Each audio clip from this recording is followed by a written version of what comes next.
pensando o seguinte, vou tentar, vai que cola um concurso público, e eu acho que o direito vai ser uma vantagem, né? Na minha ingenuidade naquela época. Então foi a partir daí que eu comecei a mirar os concursos públicos. O que você falou agora, que muita gente pergunta o que faz, né? Como chegar lá, porque o difícil é entrar de forma competitiva.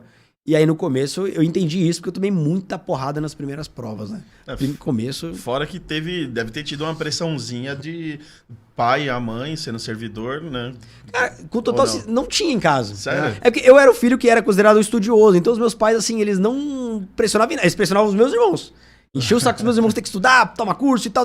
Aí como eu me desenrolava mais na escola, então o que eu decidisse, beleza, tava decidido. Então eu tava indo. Só que eu me cobrava muito. A pressão é interna. E muitos concurseiros, eles acabam desistindo de estudar por conta disso. A própria pressão é tão pesada que o cara não aguenta a jornada. A jornada é desgastante. Tem concurseiro que passa 5, 6 anos estudando e às vezes abdica de lazer, de família. É raro alguns casos que o cara passa em 6 meses, em 5 meses. A regra não é essa, né? Então não é todo mundo que consegue se manter no jogo por tanto tempo assim. Não é fácil, não. E a questão é também de avaliação, né, Diego? Porque é o mesmo que você vem do direito, é a mesma questão do pessoal que vai prestar ordem, né? Sim. Às vezes a pessoa estuda, a pessoa sabe, domina o assunto, mas na hora de estar ali, ser examinado, ser avaliado, dá aquele branco, dá aquele pane, né, cara? Exato. E isso tem uma explicação científica, né? O ser humano, quando ele tem muita pressão, muito nervosismo, o cérebro libera um hormônio chamado cortisol, que assim, o cortisol ele vem pra proteger do sentimento ruim, depressão, nervosismo e tudo mais, só que ele também bloqueia a memória. Então o cara tá tão nervoso, mas tão nervoso, que ele tem todo o conhecimento pra passar. Isso é bem comum mesmo. Chega na hora, não consegue acessar o conhecimento. Quem já teve o branco em prova sabe como é que é, né? Você tá ali fazendo a prova, putaço da vida, você viu que você estudou aquilo, você sabe que você tem conhecimento, dá pra passar. Não consegue lembrar, tá terminando o tempo, entrega pro fiscal, sai, desce a escada, quando atravessa a rua, o que acontece? Lembra de tudo. Porque baixou o cortisol, memória volta, aí o cara começa a achar que é algo místico, espiritual. O demônio me prejudicou. Não é cortisol, nervosismo. Faz oração pra tudo quanto é santo pra ajudar na prova. Exato. Por isso que eu diria que hoje o maior diferencial para um concurseiro é a inteligência emocional. Porque antigamente, quem morava nos grandes centros, nas capitais, tinha vantagem. Tinha os grandes cursos. Então o cara do interior, ele sempre estava em desvantagem. Hoje em dia... Você pode estar no Rio Grande do Sul, no Acre, em São Paulo, todo mundo tem acesso à mesma informação. Então, o diferencial não é mais informação, virou commodity. O diferencial não é mais método de estudos, todo mundo tem acesso. O diferencial está no detalhe, a inteligência emocional. É quem consegue chegar inteiro pro dia da prova. E como controlar isso, cara? Tem muita técnica de programação neurolinguística. Que para quem não sabe, a programação neurolinguística é essa linguagem do cérebro para fazer realmente programações mentais, né? Tem muita gente que não acredita nisso e só de não acreditar já é uma programação, já é uma crença. E o problema é que a maioria das crenças a gente instala na infância. Então é muito comum, muito concurseiro tem dificuldade, porque lá na infância teve um problema de alguém falar, você é burro, você não é pra estudar não. Não, você é só de exatas, você é só de humanas. E não tem nada a ver, o cérebro de todo mundo tem a mesma capacidade. E o cara vai instalando essas programações, chega na fase adulta tem dificuldade de desenrolar. Isso serve pra muita coisa, vida financeira. Vou dar um exemplo. Tá lá uma criança e vê os pais discutindo por dinheiro. E aí, a criança não tem a maturidade pra entender ainda aquilo. Então ela passa a entender que o vilão é o dinheiro. Aí cresce e vira um adulto que não consegue prosperar porque tem aversão ao dinheiro. Começa a cair no bolso, tá queimando. Tem que se livrar logo daquilo. Então isso acontece muito. Então o primeiro passo é saber identificar se tem crenças limitantes, como se livrar delas, né? E aí é sempre passando por um processo que a gente chama de racionalização. A crença, ela tá no lado emocional do cérebro. Então você tem que começar a pesquisar, levantar informações, desmentir mesmo aquelas crenças para aquela informação passar pro lado racional. É o modo mais eficiente de superar essas barreiras. E aí vai vencendo e vai adquirindo inteligência emocional, né? Aquelas barreiras, elas vão caindo aos poucos, mas é um processo de longo prazo. E nos seus cursos você ensina esse lado também de poder identificar essas crenças limitantes e poder passar ela pro lado racional. Sim. Para poder ser quebrada. Sim, dentro do meu site, além das matérias, o português, penal, as matérias que o aluno tem que estudar, tem lá o meu método de estudos, que eu chamo de trilha da aprovação. E um dos módulos é só voltado para controle emocional, inteligência emocional, programação neurolinguística, porque esse virou o diferencial mesmo, né? E eu passei muito por isso, eu sofri muito na pele, eu tinha muita ansiedade. Eu falei para vocês, meus pais não me cobravam nada, mas a minha cobrança interna era pesada, não dormia. Aí começou a cair cabelo muito cedo. E aí, aí tinha problema de saúde. Pô, eu tava com 20 anos, 21 anos e tava com um problema de saúde que não era pra ter naquela idade. Por uma cobrança excessiva, né? Então eu sofri muito até começar a buscar essas ferramentas e testando. Então como eu senti essa dor, eu sei que se você corrige, pô, é um baita diferencial nesse jogo de concurso público. Não só pro concurso, né? Pra tudo. Pra tudo, né? Pra vida, é verdade. E hoje a gente percebe, você é um cara que fala bem pra caramba, um cara que se expressa muito bem. E falando nessa parte de você ter dificuldades, né, em expor tudo isso que você tem,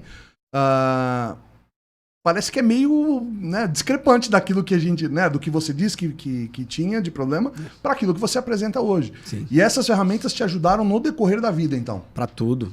Você falou de oratória, até que meu irmão, que não me deixa mentir nos bastidores, cara, não era assim, eu era um bicho do mato. Assim, da minha família, vamos lá, meu pai dava curso na polícia, ele era professor também e pastor. Então, era um orador exímio. Minha mãe professora.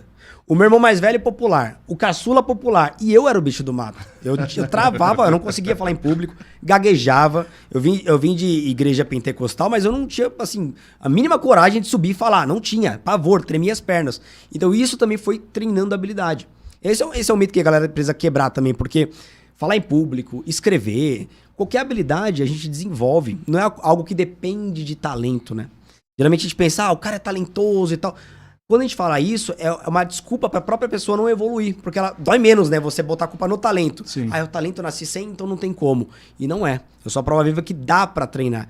Então até a questão de falar em público, fui superando com técnica, com muito treino. Escrever a mesma coisa. Pô, quando eu fui estagiário da Defensoria Pública, por concurso também que eu passei para entrar lá, cara, lá a galera usa modelo. Assim, pega do Google, modelão mesmo, Ctrl-C, Ctrl-V. E eu não queria. Quando eu comecei a querer sair dos modelos, eu gastava, assim, 40 minutos para escrever um parágrafo. Então, assim, eu até acredito que há pessoas que tenham o dom, mas é minoria. A maioria é porque pegou uma tarefa e desenvolveu muito bem aquela habilidade. Assim como qualquer outra coisa, assim como foi a oratória comigo. Então não foi nada, assim, de berço, nada. Uhum. E você acha que a religião, ela contribui para essa crença limitante que as pessoas têm? Cara, eu acho que as experiências, que pode ter uma experiência negativa ou positiva dentro da religião, sim. Então, religião, como qualquer outro ciclo social, vai ter um campo fértil para contribuir, né? Porque, vou dar alguns exemplos. Dependendo da formação que a pessoa tem dentro da igreja ou dentro da religião, para ela vai ser uma vantagem. Foi o caso do meu pai. Uhum. Meu pai é de um tempo que os jovens, eles eram muito estimulados a pregarem, trazendo sermões e falar e tudo mais. Então ele foi muito estimulado a falar em público desde a juventude. No meu caso era o contrário. Eu vim já de uma fase, de uma geração, que dependendo se você falasse com uma besteira, você sofria bullying ali mesmo na igreja. Então, era o contrário, gerava um trauma, a gente ficava retraído, né? Então, depende muito da experiência humana. A religião, como qualquer outro ciclo, é um campo fértil para tudo, né? Não tem jeito. Fora que eu conheço um pouco desse mundo religioso, eu vi já isso acontecer. Fora que, assim, você é filho de pastor, o que era esperado de você é que fosse igual ao seu pai. De falar bem igual ele, de pregar, de fazer tudo bem igual ele, né? A cobrança é grande. E todo mundo olha pra quem? Pro filho do pastor. Filho. É sempre assim. Então isso acaba deixando retraído, né? Não é o caminho natural, não é a maioria dos pastores que os filhos seguem o mesmo caminho, né? Acho que é a minoria. Justamente por conta dessa cobrança que gera a pressão. Mas no meu caso era a autopressão, né? A autopressão era muito maior do que qualquer outra Você pressão. cobrava demais pra poder entregar resultado. E sendo que você não tinha condições de buscar essas condições, essas ferramentas. Não tinha. No tempo que eu tava estudando para concurso público, não tinha nada disso de YouTube, Instagram. Queria uma informação de qualidade, comprar livro, mas eu não sabia que tipo de livro eu teria que comprar, né? Então era muito difícil buscar informação qualificada. Hoje em dia, livro, canais do YouTube, Instagram, você pega vários podcasts como o de vocês, tem informação de graça. Naquela época não tinha, né? Então eu ficava perdido, perguntar para um, para outro. O que me salvou de verdade foi o seguinte: eu comecei a trabalhar num cartório, trabalhei por uns 2 anos no registro de imóveis.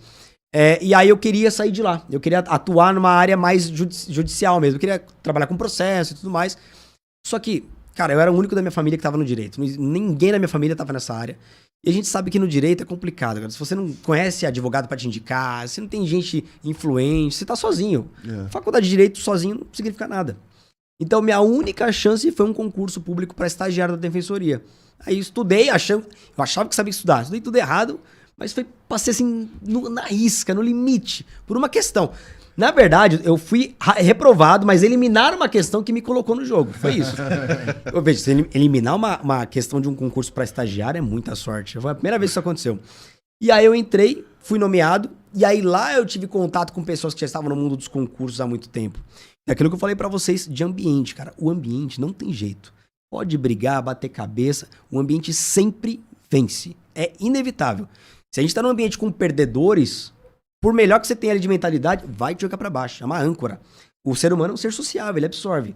Se está num ambiente com pessoas muito melhores do que você, aquilo vai te puxar pra cima. E foi o que aconteceu comigo. Na defensoria, muitas pessoas me ajudaram com técnicas de estudos. E você, quando começa a desenvolver esses métodos de estudo, você busca alguma coisa voltada para o mundo do coach, assim ou não? Cara, é um caminho inevitável. É, né? É inevitável, porque geralmente quem traz os melhores estudos é a galera do coach, né? Por exemplo, quando eu comecei, você deve conhecer esse livro, você é do direito, você vai ouvir falar. O primeiro livro, o livro de entrada, foi o livro do William Douglas, Como Passar em Provas e Concursos. Esse livro é muito famoso. E aí, a partir dele, ele é um livrão grandão assim, mas é bem legal de ler. Só que ele não aprofunda tanto em alguns pontos. E aí a gente sente a necessidade de aprofundar. Vai aprofundar, naquela época não tinha muita bibliografia, eu ia buscar em livros de empreendedorismo, livros que hoje no Brasil é classificado como autoajuda, pra aprofundar. Aí você cai nos livros dos coaches, né? Não tem como. Mas tem muita coisa boa. Tem. Eu te fiz essa pergunta porque a gente tinha um certo receio de coach, cara. A gente tava falando disso vindo pra cá. A gente fala assim, pô, não, mano, coach, as ideias dos caras, é um mundo fantástico que eles criam, tal, não sei o quê. Até a gente trazer uma aqui. Há umas 3 semanas atrás, mais ou menos, a gente trouxe uma coach aqui. A Fernanda Chaúde, inclusive. Sensacional. Foi um dos melhores papos que a gente teve aqui. E eu te fiz essa pergunta justamente por isso, porque parece que realmente te reprograma naquilo que você pensa. Não é verdade? É isso. Eu tenho formação em coach. Você tem? Eu não costumo falar porque eu fiz para desenvolvimento pessoal, eu não fiz para trabalhar na área. Qual que é o detalhe? Como muitas profissões, o coach foi deturpado no Brasil, sim, né? Assim como advogado, político... Político não, político deixa um casal. Mas advogado, sempre uma minoria que faz errado, mancha a maioria. Agora, o coach de verdade, aqui que tem uma formação séria, realmente ele transforma vidas. Que você trabalha na programação mental do cara. Você trabalha na cura de crenças, na cura de traumas, né? Então é um processo, não é místico, ele é comportamental mesmo, ele é neurológico. Então realmente, o cara que trabalha... Vocês devem ter trazido a pessoa certa mesmo, porque a pessoa que entende do assunto muda a vida. Sim, ela estudou fez, né, o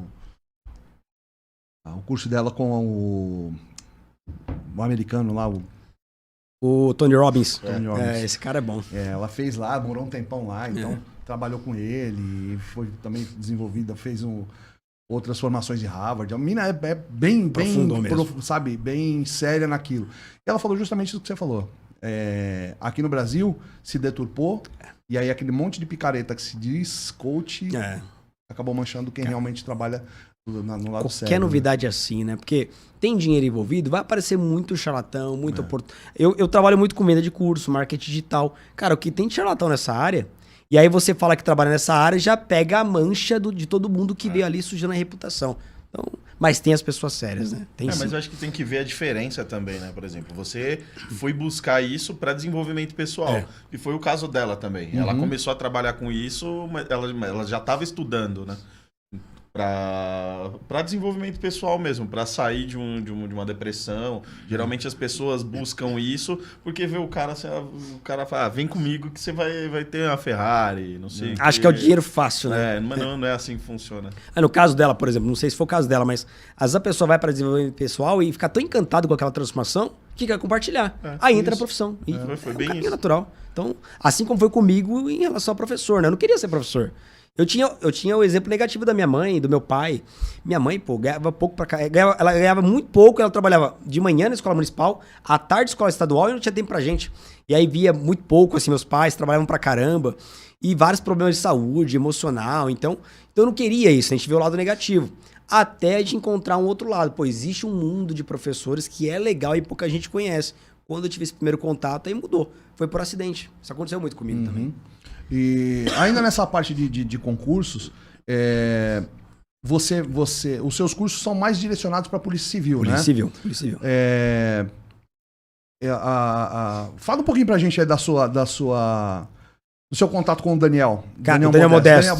O Daniel sensacional. Modesto. Ele é sensacional. O Daniel Modesto, quando a gente começou o nosso podcast, ele é 100% voltado para concurso público. Certo. Aí sempre a gente vai puxando contato. No começo, não conhece poucas pessoas, ó, quem você indica e tal. Aí eu conheci um cara chamado Thomas Ross.